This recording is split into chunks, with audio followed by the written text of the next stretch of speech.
6 video में हम लोग देखने वाले हैं म्यूचुअल इंडक्टेंस। ठीक है, लास्ट वीडियो में हमने सेल्फ इंडक्टेंस देखा था। ठीक है, जिसके अंदर हमने क्या देखा था, एक सिंगल कॉइल के अंदर आई करंट जाता था जिसके कारण वो एक बैक ईएमएफ बनाता था जिसको बोलते थे सेल्फ इंडक्टेंस। ठीक है, तो आज म्यूचुअल इंडक्टेंस, इसके अंदर 2 कॉइल होगा। तो आप ये वीडियो देखने से पहले पिछला वीडियो जरूर देखना और सोलेनॉइड टॉपिक जरूर पढ़ना ताकि और बेहतर क्लियर हो। तो म्यूचुअल इंडक्टेंस के अंदर अपना क्या है कि मैं जैसे लेता हूं यहां पे 2 कॉइल। ठीक है, सपोज एक सोलेनॉइड ये रहा मेरे पास। ठीक है, एक सोलेनॉइड ये है जिसमें मैंने एक वोल्टेज सोर्स लगा रखा है, वी वोल्टेज सोर्स, और यहां पे मैंने एक बीच में की लगा रखा है। ठीक है, इसी के बगल में मैं एक और सोलेनॉइड रखता हूं, दूसरा सोलेनॉइड S2 है। ठीक है, suppose this is solenoid S1 and this is solenoid S2। इसके पास कोई वोल्टेज का सोर्स नहीं है, मतलब वोल्टेज या ईएमएफ का कोई सोर्स खुद का नहीं है सोलेनॉइड S2 में।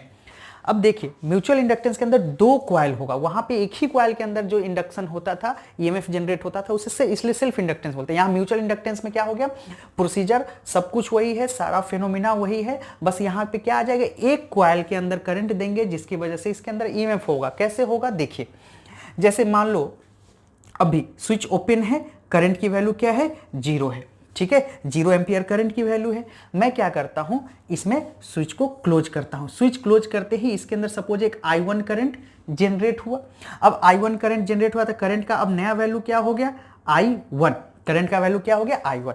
अब इस करंट के कारण क्या आएगा, चेंज इन फ्लक्स आएगा, क्योंकि करंट मैग्नेटिक फील्ड क्रिएट करेगा, वो मैग्नेटिक फील्ड इससे इंट्रोड्यूस होगा। मैंने पिछले वीडियो में बहुत अच्छे से आपको बताया, वो चेंज इन मैग्नेटिक फील्ड के कारण क्या आएगा, चेंज इन फ्लक्स आएगा। तो जब भी हम क्या जानते हैं अकॉर्डिंग टू फैराडे लॉ, जब भी चेंज इन फ्लक्स आएगा तो एक ईएमएफ इंड्यूस होगा, इतना हमें पता है। अब देखो, इसका जो फ्लक्स जनरेट होगा या इसका जो मैग्नेटिक फील्ड होगा वो इसके जस्ट पास में रखा। अब इसका जो मैग्नेटिक फील्ड निकलेगा वो ऐसे होके इससे होके गुजरेगा। ठीक है, मतलब इसके पास जो मैग्नेटिक फील्ड आया वो मैग्नेटिक फील्ड इससे भी इंट्रोड्यूस होगा, इसके पास भी आएगा क्योंकि ये इसके काफी पास रखा हुआ है, तो इसको भी कहीं ना कहीं एक मैग्नेटिक फील्ड मिला। और वो मैग्नेटिक फील्ड कैसा है, अब करंट का वैल्यू चेंज हो रहा है तो मैग्नेटिक फील्ड भी चेंज हो रहा है, और बदलता हुआ मैग्नेटिक फील्ड को क्या बोलते हैं, कारण क्या जनरेट होता है, बदलता हुआ मैग्नेटिक फ्लक्स। तो इसमें एक मान लो पहले वाले में φ1 फ्लक्स जनरेट हुआ, तो पहले वाले के करंट I1 के कारण इसके पास क्या आ गया, φ2 करंट जनरेट हो गया, जिसके कारण इसके अंदर एक ईएमएफ आया जिसे हम बोलते हैं इंड्यूस्ड ईएमएफ। फिर से सुनिए क्या है इसके अंदर, इसको हमने करंट दिया, करंट के कारण मैग्नेटिक फील्ड आया, मैग्नेटिक फील्ड के कारण फ्लक्स आया, इसके पास फ्लक्स आया। ठीक, इतनी तक तो बिल्कुल सही है। लेकिन अब इसका जो फ्लक्स बना, इसके पास एक और सोलेनॉइड रखा हुआ है ना, तो इसका जो फ्लक्स है वो इसके साथ भी इंट्रोड्यूस हो गया, तो इसको भी एक चेंज इन फ्लक्स मिला जिसकी वजह से ये भी अपने अंदर एक करंट जनरेट करेगा। उस करंट को सपोज हम लोग I2 करंट बोलते हैं। ठीक है, एक I2 करंट। लेकिन यहां ध्यान देने वाली बात यह है कि इसके पास अपना कोई सोर्स नहीं था ईएमएफ या करंट का। इसके पास टोटल ईएमएफ या फ्लक्स जो आया हो किसके कारण आया है, इसके कारण, इसके करंट I1 के कारण। तो मैं क्या बोल सकता हूं, फ्लक्स, इसमें जो फ्लक्स आया उसको मैं φ2 अगर बोल दूं सेकेंड सोलेनॉइड के अंदर, तो φ2 is directly proportional to I1, क्योंकि अगर ये करंट नहीं होता तो इसके पास फ्लक्स नहीं आता, फिर इसके पास भी नहीं आता, क्योंकि इसके साथ जो कुछ भी हो रहा है उसके लिए फुल्ली रिस्पॉन्सिबल कौन है, ये I1 करंट। ठीक है, अगर n नंबर ऑफ टर्न है तो अपन ऐसे लिख सकते हैं n φ2, अगर n2 φ2 लिख दो, है ना, क्योंकि इसका नंबर ऑफ टर्न, चलो इसका नंबर ऑफ टर्न n2 ले लो, इसमें आने वाले फ्लक्स को φ2 ले लेता हूं। ठीक है, इसका नंबर ऑफ टर्न n1 ले लो, इसमें जो फ्लक्स है उसे φ1 ले लो, चूंकि सोलेनॉइड S1 S2 मान लेते हैं अपन। तो अब यहां पे जो ये कोफिशिएंट हटेगा n2 φ2 is equal to M21 I1। अब सुनो M21 क्या है, तो इस M21 को क्या बोलेंगे, coefficient of mutual induction in solenoid 2 due to solenoid 1। ठीक है, इसके अंदर कोफिशिएंट ऑफ म्यूचुअल इंडक्टेंस है किसके कारण, सोलेनॉइड 2 में आया है ना, इसको पढ़ते क्या, कोफिशिएंट ऑफ म्यूचुअल इंडक्टेंस, है ना, इन 2 ड्यू टू 1 और म्यूचुअल इंडक्टेंस, म्यूचुअल इंडक्टेंस, ये अपन इसको पढ़ते हैं। ठीक है, अब चलिए, अब ये समझ आया कि इसके पास एक म्यूचुअल इंडक्टेंस आया, ईएमएफ आया, जिसके कारण अब ये क्या करेगा, एक ईएमएफ जनरेट करेगा। तो जरा देखिए, इसे अपन क्या लिख सकते हैं, जरा देखो, मैं अगर इसको लिख दूं N2 d φ2 by dt is equal to M21 d I1 by dt। जरा बताओ अपन ऐसे लिख सकते क्या इसको? मैं इधर के पोर्शन को अब मिटा रहा हूं थोड़ा सा, इसको लिख सकते हैं। अब हम लोग फ्राडे लॉ जानते हैं। फ्राडे लॉ क्या कहता है? फ्राडे लॉ ये कहता है कि EMF equal to minus d phi by d t. अगर नंबर ऑफ टर्न n है तो n d phi by d t होता था, ठीक है, अकॉर्डिंग टू फ्राडे लॉ। यहां भी क्या अपने पास d phi by d t है और n is number of turn, है ना। भले ये कॉइल 2 का है, सोलेनॉइड 2 का है, but n2 d phi by d two denotes what? EMF. But यहाँ माइनस साइन नहीं है, तो अपन क्या लिखेंगे? अब e की वैल्यू तो होता है minus d phi by d t, तो ये माइनस को मैं इधर कर दूं तो ये प्लस हो जाएगा।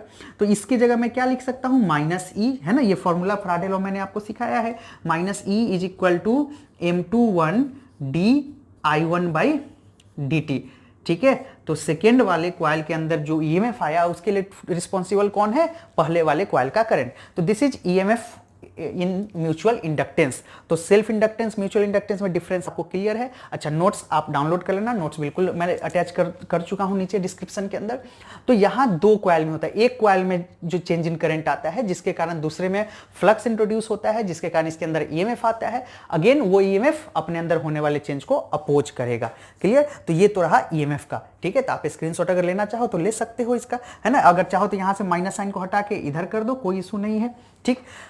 अब थोड़ा कल वाला सेल्फ इंडक्टेंस का ईएमएफ देखो तो वहां क्या आता था? L D by d t, है ना। तो बस कॉफिशिएंट बदल रहा है, बाकी फॉर्मूला में कोई। नेक्स्ट टॉपिक हम लोग क्या देखेंगे? म्यूचुअल इंडक्टेंस इन कोएक्सियल सोलेनॉइड। अब कोएक्सियल सोलेनॉइड क्या है इसको आप पहले समझ लो, है ना। मैं 2 कलर के मार्कर का यूज करता हूं। तो इसके अंदर भी हमें म्यूचुअल इंडक्टेंस का फॉर्मूला निकालना है, but in coaxial solenoid. Coaxial solenoid का मतलब है मैं एक बड़ा सा सोलेनॉइड लेता हूं, है ना। ये इस तरह से एक सोलेनॉइड है जिसे मैं अभी इसको नेमिंग बाद में कर दूंगा। इसी के अंदर जिस एक्सिस से ये सोलेनॉइड जिसका जो एक्सिस है उसी एक्सिस पे मैं एक और सोलेनॉइड लेता हूं, वो इसके कंपैरिजन में थोड़ा छोटा सोलेनॉइड है, मतलब इसके ज्योमेट्रिकल शेप एंड साइज पहले वाले कंपैरिजन में छोटा है। तो है क्या कोएक्सियल सोलेनॉइड का मतलब? एक बड़े से सोलेनॉइड के अंदर उसी एक्सिस के अलोंग एक छोटा सोलेनॉइड रख दो, है ना। इसे बोलते हैं कोएक्सियल सोलेनॉइड। चलिए अब देखिए, मैं अंदर वाले सोलेनॉइड को बोल देता हूं S1, बाहर वाले सोलेनॉइड को बोलता हूं S2। बाहर वाले का फ्लक्स को φ2, नंबर ऑफ टर्न को N2 और लेंथ दोनों का सेम है, तो ये है। तो उसे सिमिलरली अंदर वाले को मैं φ1 मान लेता हूं, अंदर वाले फ्लक्स का, इसका नंबर ऑफ टर्न N1 मान लेता हूं, ओके।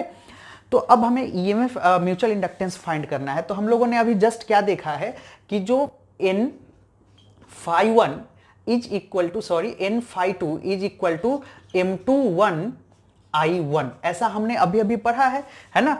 तो इसके अंदर भी क्या होगा? कोएक्सियल सोलेनॉइड के अंदर क्या होगा समझिए ध्यान से। अगर मैं सपोज इसको एक I1 करंट देता हूं, एक I1 करंट अंदर वाले सोलेनॉइड को, कोई भी एक को आप दे सकते हो, रिजल्ट दोनों में सेम मिलेगा। तो अंदर वाले सोलेनॉइड को मैं एक I1 करंट देता हूं, तो अंदर वाला सोलेनॉइड में तुरंत क्या बनेगा? एक मैग्नेटिक फील्ड बनेगा।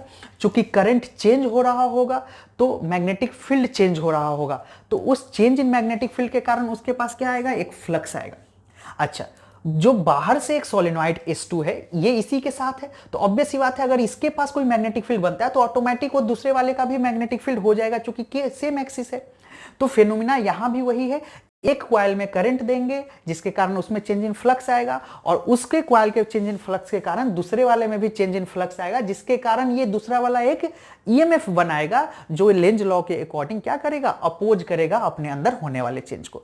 तो आप थोड़ा सा ये सब चीजों को सीखने के लिए, अगर आप पीछे का क्लियर नहीं होगा तो थोड़ा सा दिक्कत होगा आपको, है ना। सोलेनॉइड अच्छे से आते रहना चाहिए, जो कि चैप्टर 4 और 5 में हमने डिस्कस करा है। आप प्लेलिस्ट में जाके वो वीडियो देख सकते हो, ठीक है। तो अब देखो यहां से अपन को क्या निकालना है? म्यूचुअल इंडक्टेंस फाइंड करना है, ठीक है। तो देखिए मैं क्या लिख दूं? M21 is equal to N φ2 by I1, ठीक है। अच्छा, ये किसका म्यूचुअल इंडक्टेंस इन 2 निकाल रहे हैं अपन? तो मैं इसको N2 लिखता हूं। N2 क्यों? क्योंकि दूसरे में mutual inductance in coil 2 due to 1, तो इसलिए मैंने सेकेंड कॉइल का नंबर ऑफ टर्न लिया और सेकेंड कॉइल का फ्लक्स। अब हमें क्या निकालना है? इस N2 φ2 का वैल्यू निकालना है। तो सपोज अपन φ2 की वैल्यू निकालें, ठीक है। तो φ2 का वैल्यू क्या होगा? φ2 का वैल्यू क्या होता है? B A, ठीक है। B इंटू A होता है क्या? ठीक। अच्छा, B इंटू A, तो φ2 है, चूंकि नंबर ऑफ टर्न N2 है उसके अंदर, तो मैं क्या लिख दूं? N2 B into A। अब एक चीज समझिएगा, चूंकि सेकेंड का फ्लक्स अपन निकाल रहे हैं for N number of turn flux in coil या solenoid 2 for N2 number of turns, N2 number of turns. तो बेसिकली ये N2 phi2 की वैल्यू हम लोग फाइंड कर रहे हैं, ठीक है। N2 phi2 मतलब सिंपली मैं फ्लक्स का फॉर्मूला क्या होता है, B इंटू ए, लेकिन नंबर ऑफ टर्न N2 है तो लो N2 B A2, मैं ऐसा लिख सकता हूं यहां पे, देखो। तो ये बेसिकली N2 phi2 का टोटल वैल्यू अपने पास, चलो इसको मैं लिख ही देता हूं, कोई इशू नहीं। N2 phi2 का वैल्यू निकाल रहा हूं मैं इसका, तो N2 तो हो गया number of turn, B into A2। अब देखो ये B कौन होगा, सबसे बड़ी बात यही है। अब B कौन होगा जरा देखो, कॉइल 2 का फ्लक्स निकाल रहे हैं, बट कॉइल 2 के पास मैग्नेटिक फील्ड किसका है, खुद का है क्या, नहीं, पहले खुद का नहीं है, इसका जो मैग्नेटिक फील्ड है जिसके कारण इसके अंदर फ्लक्स है, यानी जो कॉइल 2 का मैग्नेटिक फील्ड है वो किसका लेंगे अपन, B1। तो हम लोग फ्लक्स का फॉर्मूला जान चुके हैं, मैं इधर साइड में था, फ्लक्स क्या जानते हैं हम लोग, B इंटू ए। अगर n नंबर ऑफ टर्न है, तो अपन क्या लिखते थे, NBA। तो अब यहां तो जिस कॉइल के लिए निकाले उसका नंबर ऑफ टर्न और उसका एरिया, और ये उसी का है, लेकिन इसके पास किसका मैग्नेटिक फील्ड है, कॉइल 2 को पास किसका, खुद का नहीं है, कॉइल 1 का मैग्नेटिक फील्ड इसके पास है, इसलिए मैंने B1 लिखा है। अब आज इस B1 की वैल्यू अपन फाइंड करते हैं। अगर मैं B1 की वैल्यू फाइंड करने बोलूं तो ये एक सोलेनॉइड है, सोलेनॉइड का मैग्नेटिक फील्ड हम लोग क्या जानते हैं, mu not an I. Solenoid का मैग्नेटिक फील्ड क्या होता है, म्यू नॉट एन इंटू आई। तो अपन को B1 निकालना है, तो B1 के लिए म्यू नॉट कर देता हूं, ठीक है, B1 के लिए म्यू नॉट कर देता हूं, इसके लिए N1 कर देता हूं, ठीक है, और I की जगह मैं I1 करता हूं, ठीक है, I की जगह I1। अब ये एक चीज और देखो, सोलेनॉइड में हमने क्या पढ़ा है, total number of turn equal to number of turn per unit length into L, यानी N equal to what, capital N by L। ये सोलेनॉइड में मैंने आपको बहुत अच्छे से सिखाया है, ये ध्यान रखिएगा, small n is what, number of turn per unit length. तो ये सोलेनॉइड से आपको क्लियर होगा, मैं बार बार बोल रहा हूं कि सोलेनॉइड आपको आना चाहिए, तभी ये एकदम क्रिस्टल क्लियर होगा कॉन्सेप्ट। तो ये N बाई L है, तो स्मॉल n1 के जगह मैं कैपिटल N1 बाई L लिख सकता हूं, तो B1 के जगह mu naught N1 I1 by L। अब अपने पास ये B1 की वैल्यू आ गया। अब मैं क्या करूं, इसमें इसकी वैल्यू पुट कर देता हूं, ठीक है, इसकी वैल्यू मैं उठा के यहां पे पुट करता हूं, वापस पुट करूंगा तो N2 phi2 की वैल्यू अपने पास देखो क्या आ जाएगा, ठीक है। चूंकि मेरे पास जगह कम है इसलिए मैं यहीं पे कर रहा हूं, आप लोग प्रोसीजर से आराम से लाइन बाय लाइन लिखिएगा। तो N2 B1 की जगह अपन को क्या लिखना है, N2 A2 तो पहले मैं लिख देता हूं, और B1 की जगह क्या लिखना है, mu not N1 I1 by L। ये हो गया अपने पास N2 phi2 का वैल्यू। अब ये इक्वेशन 1 है, अपने को क्या चाहिए, म्यूचुअल इंडक्टेंस इन कोएक्सियल सोलेनॉइड। म्यूचुअल इंडक्टेंस तो M21 is equal to what, अब N2 phi2 का वैल्यू अपने पास क्या है, N2 phi2 का वैल्यू ये है, तो करो लिखो N2 A2 है ना, मैं थोड़ा नीचे लिखता हूं, आई थिंक यहां पे चमक रहा है, तो M21 is equal to N2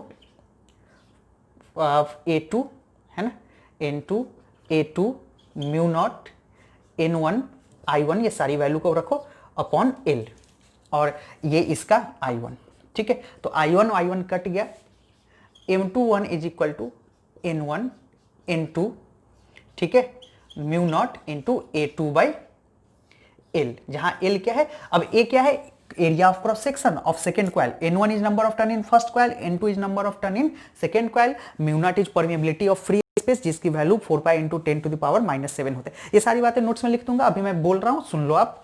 L is length of the conductor. अगर इस सोलेनॉइड के अंदर कोई ऐसा मटेरियल इंसर्ट कर दे जिसकी परमेबिलिटी म्यू आर है, अगर म्यू आर परमेबिलिटी का कोई मटेरियल इंट्रोड्यूस कर दे, तो M21 will become mu not mu r N1 N2 A2 by L। ये हो गया हमारा mutual inductance in solenoid 2 due to 1। Clear, तो ये रहा। अच्छा, अब अगर यहां पे केस में उल्टा कर दूं, अब आप उल्टा सोचो, उल्टा मतलब क्या, कि अगर बड़े वाले सोलेनॉइड को मैं करंट देता सपोज, तो उसकी वजह से भी रिजल्ट हमारा सेम मिलता, तो इसके पास एक मैग्नेटिक फील्ड आता है जिसके कारण इसमें मैग्नेटिक चेंज इन फ्लक्स आता, तो फॉर्मूला में सब कुछ वही रहेगा, A2 की जगह A1 हो जाएगा, ठीक है। तो अगर कभी ऐसा बोल दे कि इस सोलेनॉइड में है, तो आप जिस सोलेनॉइड के लिए आप निकाल रहे हो ना, उसका एरिया आप लेंगे, बाकी सारे डाटा में कोई चेंज नहीं आएगा। तो this is all about our self inductance and mutual inductance. तो इंडक्शन टॉपिक अपना खत्म होता है यहाँ पे। आप अच्छे से इसको कर लेना, इसमें न्यूमेरिकल्स भी पूछे जाते हैं और डेरिवेशन भी पूछे जाते हैं। थ्योरी के मामले में एक वीडियो और अपना बचेगा इस चैप्टर में, जो कि होगा एसी जनरेटर, ठीक है। After AC generator we will take one lecture for NCERT exercise discussion and then we will start the alternating current, that is most important chapter. And part 1 का आपका क्या है कि पार्ट 1 का एक तरह से समझो कि लास्ट चैप्टर है, क्योंकि उसके बाद इलेक्ट्रोमैग्नेटिक वेव बहुत इजी चैप्टर है। तो पार्ट 1 लगभग हमारा, अब पार्ट 1 के हम लोग आखिरी पड़ाव पे पहुंच चुके हैं और बाकी वीडियो पूरा आ ही रहा है आपके लिए।